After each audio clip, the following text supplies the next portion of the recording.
Yan, kurong na si Alex, nagubad na. Alas 7 ng umaga.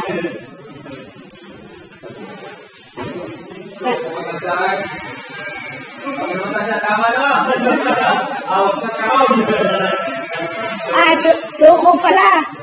Suko pala ba? Tama. Suko. Aba. Hindi na matulungan ni Alex suko. Sabi na ito, kumbila na ng maga.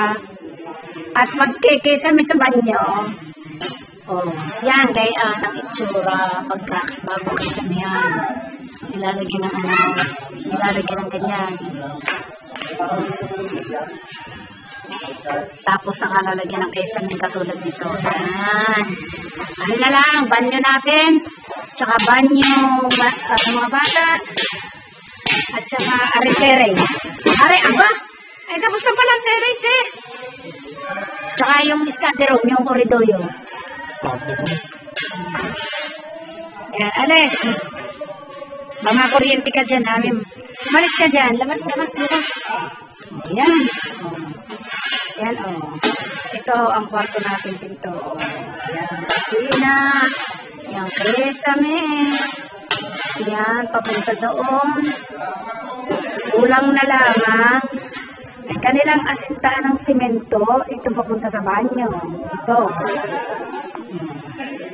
Yan. Ito. Dilalagyan dito, lalagyan dito ng ganon. Ganyan, pakanduran. Palalagyan ko rin doon paglabas ng kusina. Magkakuran. Para na ng lagay yan. Sa mga gusto. Lagay ng mga kaldero, mga dami. Yun lang, ang magiging space din niya sa tama lang na gayon. Tapos yung pakusina. O kaya, din paglabas ng pinto ng kusina. Yan, paglabas ng pinto ng kusina.